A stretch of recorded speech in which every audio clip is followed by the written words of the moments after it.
NITV Telugu news కి స్వాగతం.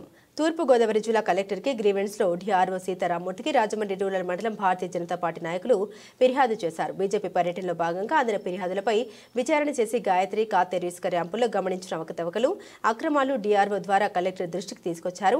OBC Morcha రాష్ట్ర అధ్యక్షులు ద్రోంగల గోపి శ్రీనివాస్, రూరల్ నియోజకవర్గ కో కన్వీనర్ యానపు యేసులు మాట్లాడారు. ముఖ్యమంత్రి ఎంతో ప్రతిష్టాత్మకంగా ఉచిత ఇసుక ప్రవేశపెట్టారు, కానీ అది అమలు చేయడంలో అధికారులు విఫలమవుతున్నారు. బోటు ర్యాంపులు సొసైటీలకు ఇచ్చారు, కానీ వారు తరలిస్తున్న ఇసుకకు నిర్వహణ ప్రైవేట్ ఏజెన్సీకి ఇచ్చారు. వారు గుత్తాధిపత్యంగా నిబంధన ఉల్లంఘిస్తున్నారన్నారు.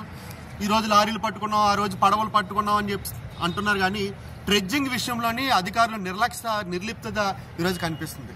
ట్రెడ్జింగ్ ద్వారా ఈ రోజున ఇసుకని సేకరించడం మూలంగా గతంలో మనం చూసాం, 4వ బ్రిడ్జి కుంగిపోయేటువంటి పరిస్థితి, కూడా ఒక స్తంభం కుంగిపోయే పరిస్థితి ఆ రోజు కాతేరు దగ్గరలో వచ్చింది. ఈ రోజున ట్రెడ్జింగ్ ద్వారా రాత్రులు ఇసుకని పైకి తీసి దాన్ని లోడింగ్ చేసి దాన్ని 3 రెట్లు అధికంగా అమ్ముతున్నటువంటి పరిస్థితి ఉంది.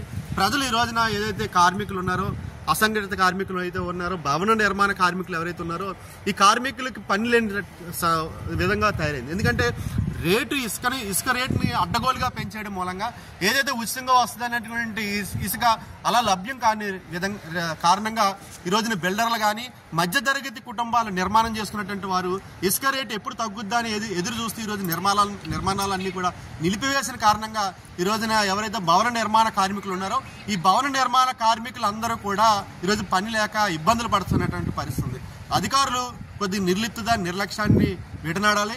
ఎవరైతే ఏజెన్సీలు ఉన్నారో అసలు ఈ ఏజెన్సీల మీద వారు చర్యలు తీసుకోవాలి. ఈ అడ్డగోలు అమ్మకాల మీద కూడా చర్యలు తీసుకోవాలి. ఎవరైతే సొసైటీల ద్వారా ప్రభుత్వం నిర్ణయించినటువంటి రేట్లు ఏవైతే ఉన్నాయో దాన్ని ఖచ్చితంగా అమలు చేయాలని చెప్పి ఈ రోజున భారతీయ జనతా పార్టీ డిమాండ్ చేస్తుంది. ఈ యొక్క విధానాల మూలంగా ఏదైతే ఇసుక విషయంలో అధికారులు తీసుకున్నటువంటి తప్పుడు నిర్ణయాల మూలంగా ఈరోజు ప్రభుత్వానికి చెడ్డ పేరు వస్తుంది. కాబట్టి దయచేసి అటువంటి చెడ్డ పేరు తీసుకురావద్దని ఈ రోజున కలెక్టర్ గారికి మేము వినతిపత్రం ఇవ్వడం జరిగింది. లేని పక్షంలో మేమే ఆ యొక్క ఇసుక ర్యాంపులను పర్యటన చేసి అక్కడే ఈ యొక్క విషయాలన్నీ కూడా బయట పెట్టి నిరసన చేసేటువంటి కార్యక్రమాలు కూడా జరుగుతాయి. కాబట్టి పర్యవసానాలు మీదే బాధ్యత అవుతుందని చెప్పేసి అధికారులు తెలియజేయడం జరిగింది. ఈరోజు కలెక్టర్ గారు అందుబాటులో లేని కారణంగా డిఆర్ఓ గారు మూర్తి గారికి ఈ యొక్క విషయాన్ని తెలియజేస్తూ వారికి వినతిపత్రాన్ని కూడా అందజేయడం జరిగింది.